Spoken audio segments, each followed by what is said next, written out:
For Steam Next Fest February 2024, there were loads of racing games that I hadn't heard of before that I downloaded the demos and played, and largely, most of them were great and they've gone onto my wishlist. And I'm kicking off with #Drive Rally, which I knew about before, having followed the developer on Twitter, but I was really delighted to see all of my thoughts and wants translated into a really meaty and fun rally experience. This game reminds me of the PS1 versions of the Colin McRae rally games, because it's not fully simish, but it's not arcade either. It's in that simcade category because you're going to have to be very precise in what you do, but your car is quite grippy, and as you go through both tarmac and mud, you could feel that the terrain did change how your vehicle actually handled, and the pace notes are being read out by an Arnold Schwarzenegger sound-alike, which just caused me no end of giggly humour, because he has all kinds of quips if you're going fast or slow compared to the times that you're trying to beat, and or if you like clonker barrier or a tree. He's got plenty of quips, and I hope there's loads and loads more because it thoroughly entertained me. But it just drove so well and felt so planted that it fits that simcade category beautifully. I played mostly with the single race time trial. There was a little bit of a career element in here too. You could go out and watch the replay and have like photo mode 2 in the demo. Just mwah, chef's kiss. I'm so excited for this. This will be a day one purchase for me. The other big day one purchase for me isn't necessarily a driving car racing game, but it's a racing game nonetheless, and it's Crash Course Builder. This is driving a cutesy cart down a narrow brick road with loads of different bounce pads and all kinds of weird obstacle course features in the way for you to try and navigate and avoid. It's all synced up to various soundtrack songs, and then you can go in and build the courses yourself in the course builder. The course builder was really simple and intuitive to pick up and understand, and you could get it to sync to the music and do all kinds of weird and wonderful things and really make it come alive by having the course kind of shove around and move and wave and ripple to the beats of the song, whatever it was that you were doing.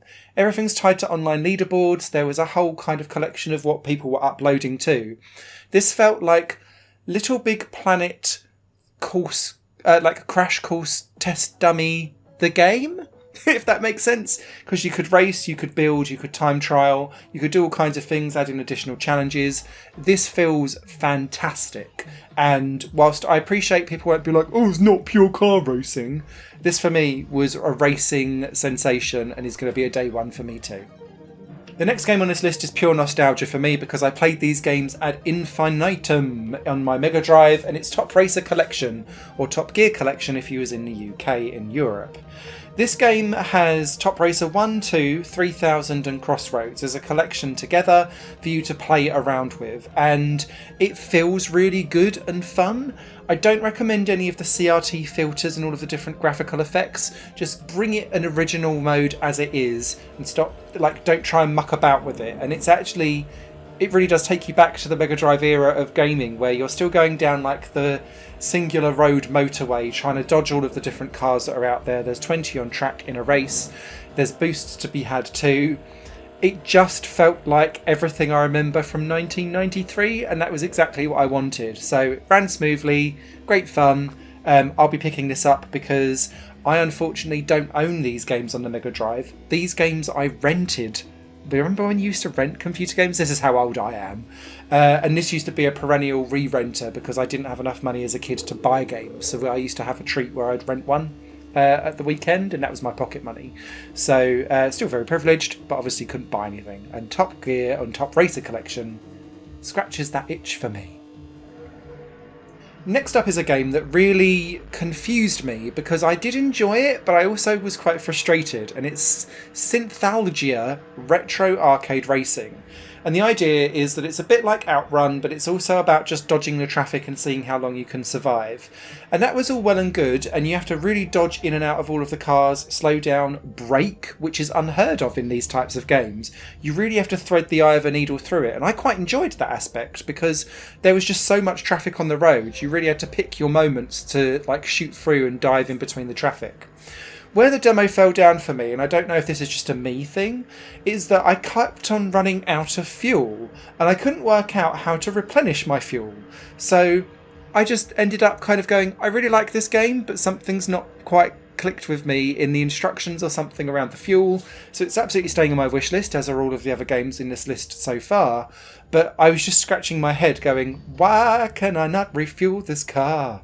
Aside from that, big thumbs up. If you like those kind of dodge 'em up style games, this will absolutely be one to add to your collection. The next game on this list is another day one buy for me probably, and it's XF Extreme Formula.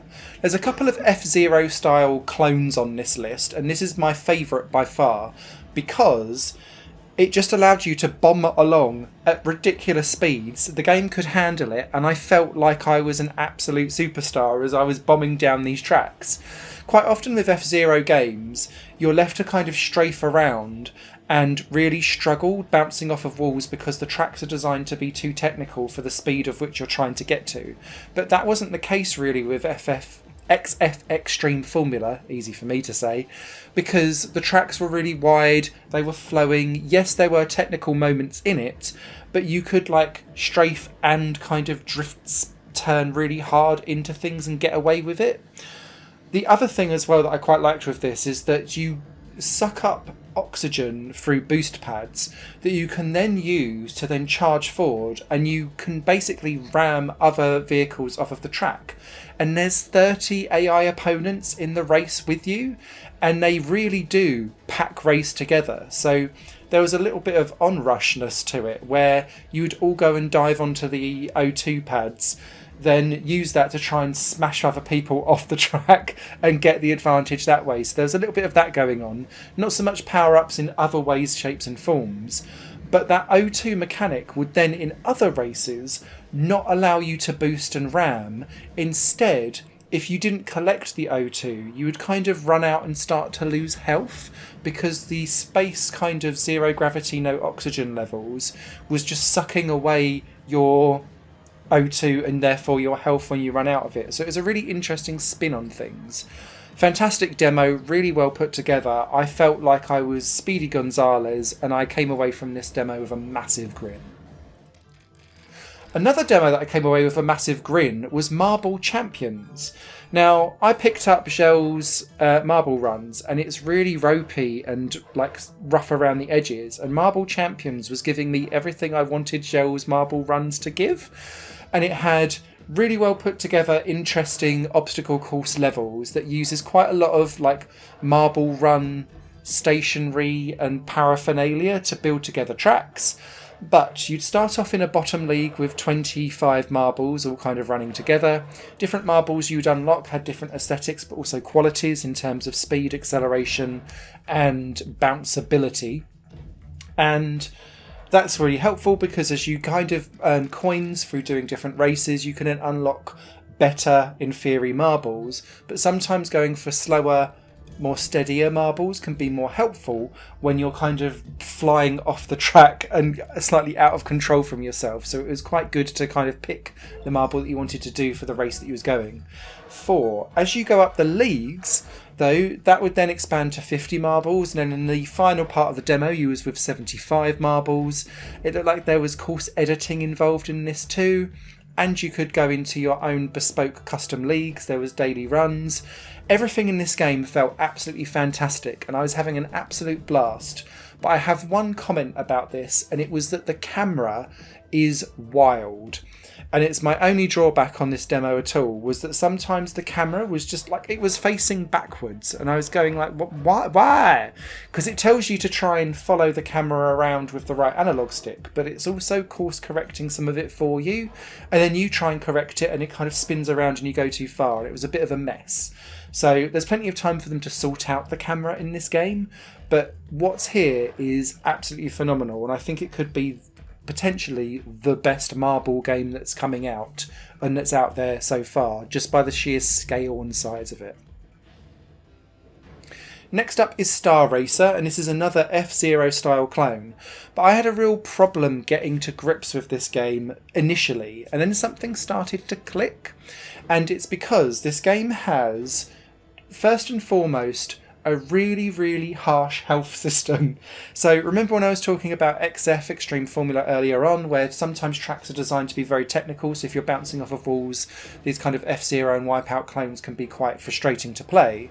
I initially had that with Star Racer because these tracks are far more enclosed, tight, claustrophobic. There's tunnels, there's all kinds of stuff to try and like navigate around.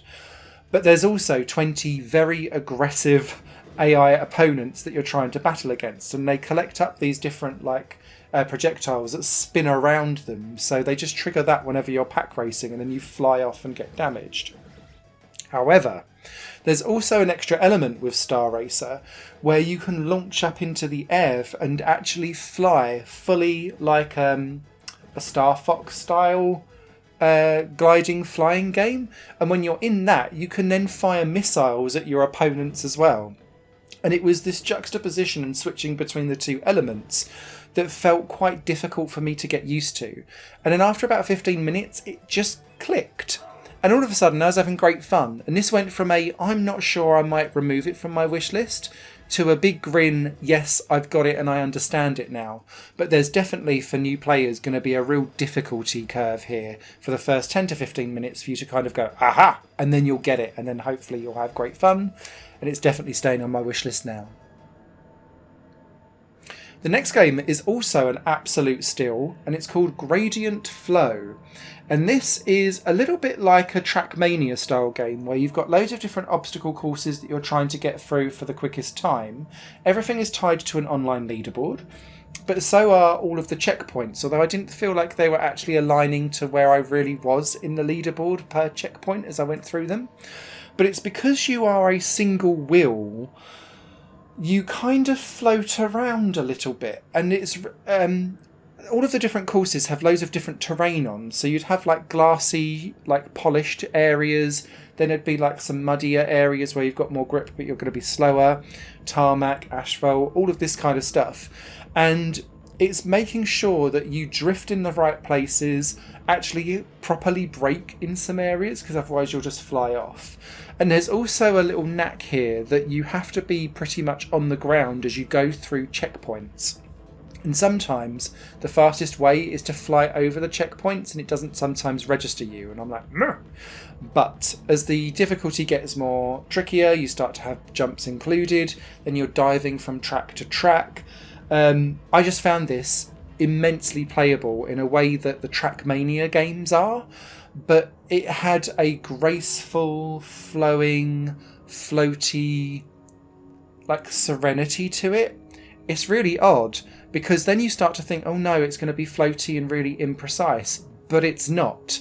It's able to do both, and that's why Gradient Flow really stood out for me as a game that I was like, I want this, and this will probably be another day one. This video is going to be super expensive for me, innit? But it was great, and I just had a grin on my face. I also had a grin on my face for OCTARACE, sorry. And this is a cutesy Micro Machines style game with a dotty pixelated pixel art graphical style.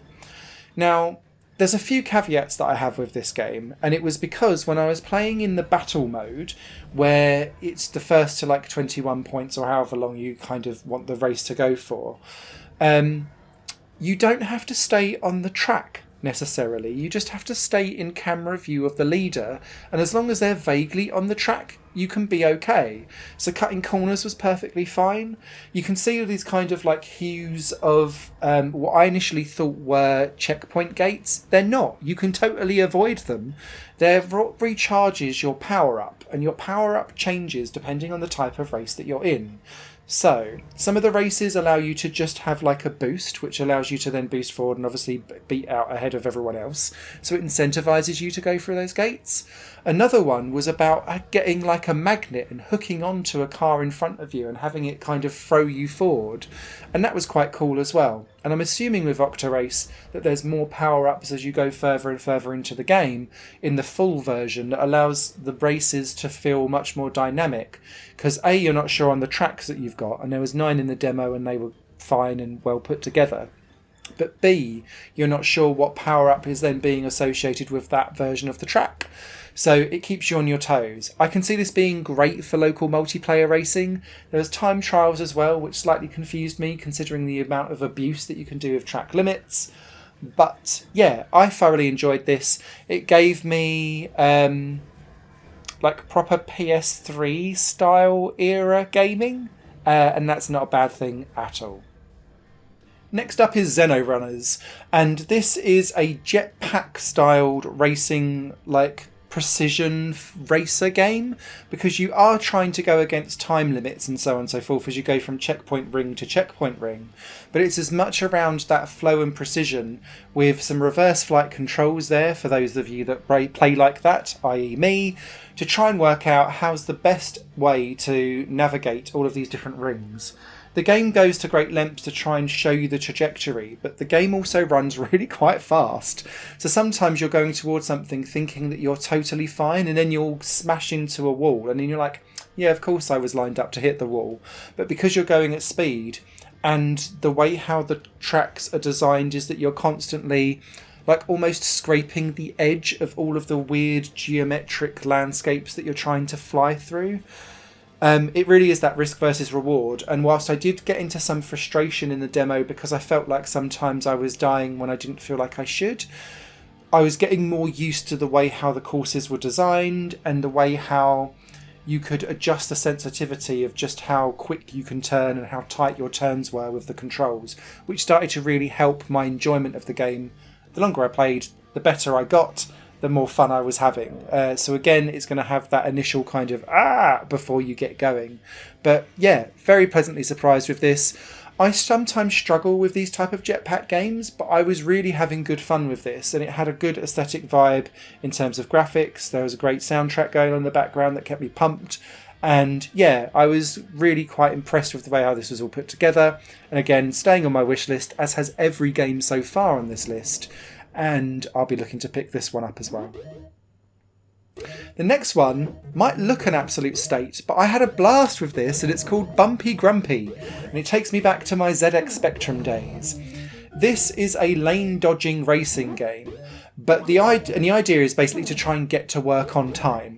But you're trying to avoid all of the traffic, and then when you are next to someone when you go past them, you get a score bonus. You've also dropped all of your work papers from your briefcase in the road, and it's all been blown further upstream, so you want to try and collect those where possible. But as you go through the different stages, there are also traffic lights. So this isn't just about going as fast as you can and avoiding all of the traffic. You have to work out if you're going to go green, amber, red. And when you go red, traffic comes across the screen. So you have to slam to a halt and make sure that you don't get crashed into by that traffic. This is one of those games which is all around like quick fire 5-minute runs, trying to beat your highest score, chaining things together, and just feeling ultra supreme. And I love the retro aesthetic vibe of this.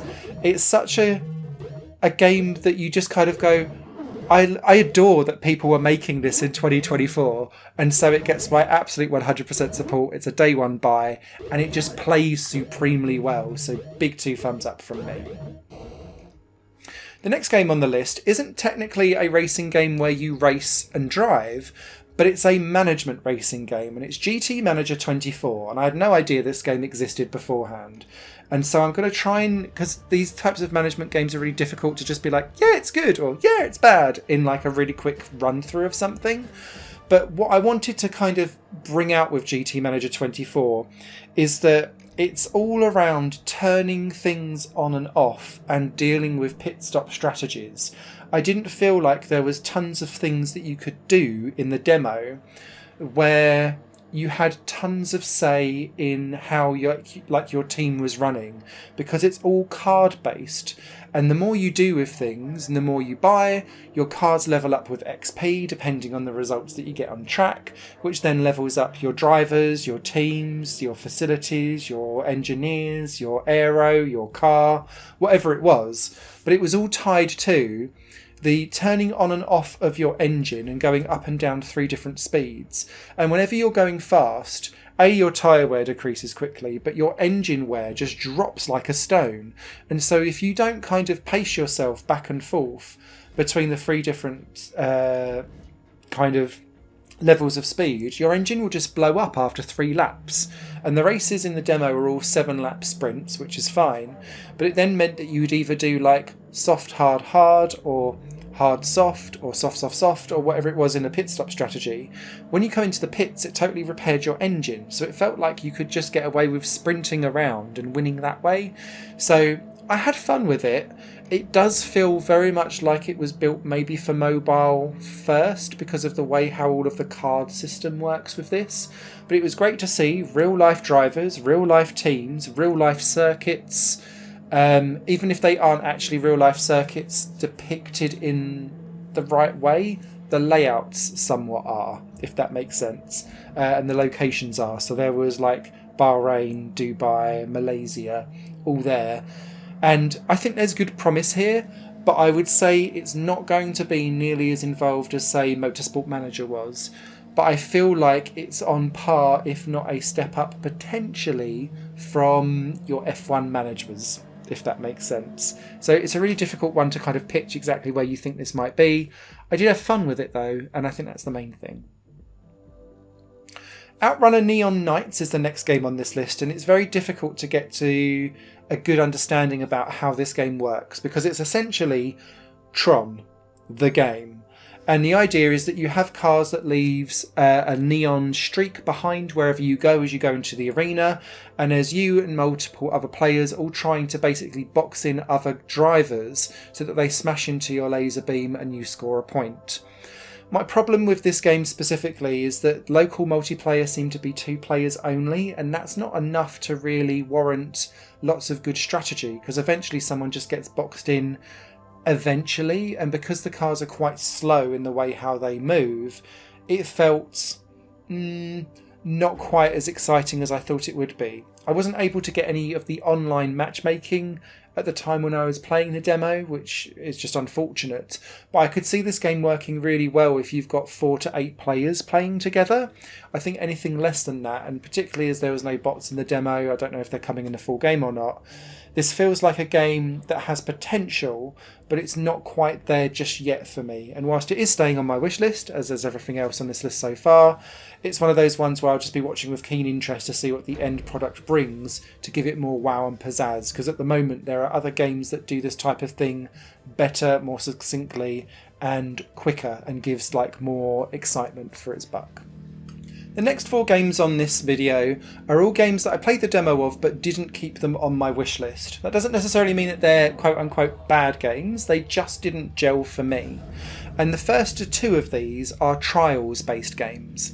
The one that I preferred out of the 2 comes first and is Art of Stunt, and I found this game relatively interesting because whilst you had the move forward and move back, you could also kind of rebalance yourself relatively stably. There was a jump button here as well, but I just found that the levels were really lackluster. The graphics felt like they'd come out from about 2002, 2003, and I was running into all kinds of weird odd bugs and issues where I'd kind of go through the floor, go through different buildings and obstacles. Sometimes I'd get stuck not being able to complete something. There was a level where a plane kind of goes past and you're supposed to land on its wings, but if you then respawn, the plane's still going forward, so it's then not there, so you're kind of like, I'm a bit stuck now. You can still complete the level, but obviously it's much less satisfying that way. And it just felt rough in a way that I can't really describe beyond just going, it felt rough. And I get that this is a demo and it's work in progress and things like that, but it didn't feel like it was going in the right direction for me to say that's a Trials equalizer or a Snuggle Truck equalizer. The same could be said for Summer Sprint. This game had 5 very short levels in its demo, and it didn't really show its best foot forward, and whilst it's also a trial style game where you're kind of going forward and backwards, at no point in this demo was you able to reposition the lady on the bike. And so it was all around the velocity of how quick you was going to try and get through some of the obstacles. And I felt like I was just like steaming forward and hoping for the best. And it just didn't feel very satisfying to play at all. And it feels really remiss to not have that ability to rebalance yourself. I like the aesthetic. I like the stupid fact that it's just some cats have stolen your satchel and you're trying to get it back. But outside of that, this game really feels lackluster in terms of the actual gameplay that's on offer, and it's just a nice aesthetic and window dressing that's trying to sell you its game. The next game that I also struggled with is Hyper Drill. Now, this is a game that's a 3-lane racer against the clock and time trials, but the idea is that you constantly go forward through these different warps to try and gain more and more and more and more speed, and then avoid the rocks which then slash you back down again.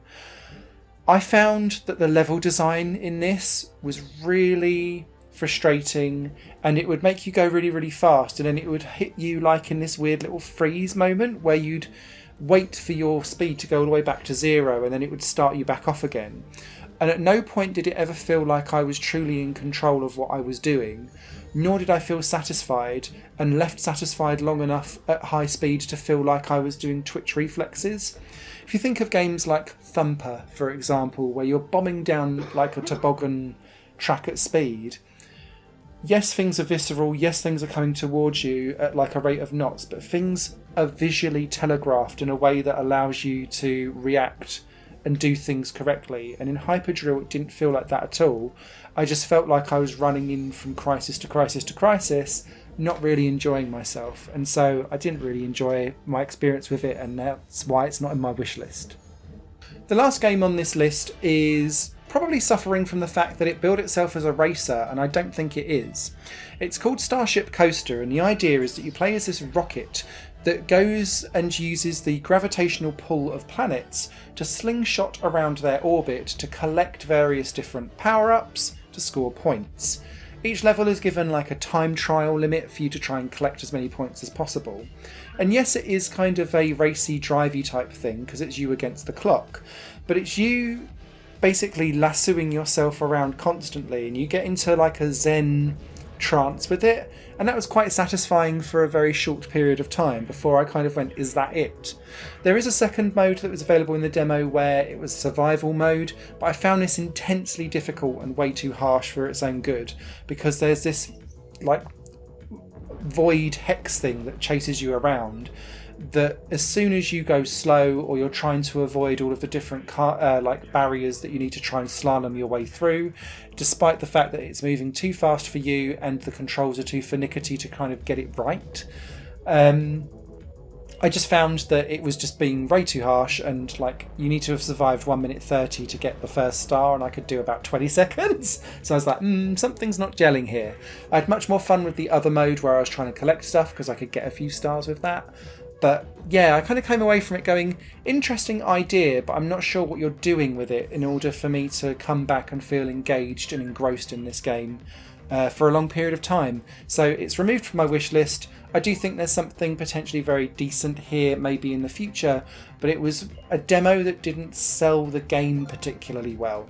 And that's one of the perils and problems that you can have sometimes, is a really poor demo, and Summer Sprint suffered from this too. Kind of leaves you going, oh, that didn't offer me anything that gave me that hook to make me want to go and buy this. And so Starship Coaster suffered as a result. So yeah, plenty of games for me to go and buy. It's going to be an expensive time this with racing games, I think, out of this video. Let me know down in the comments if there's anything in particular that stood out for you, and I hope that was helpful. Thanks for watching, take care.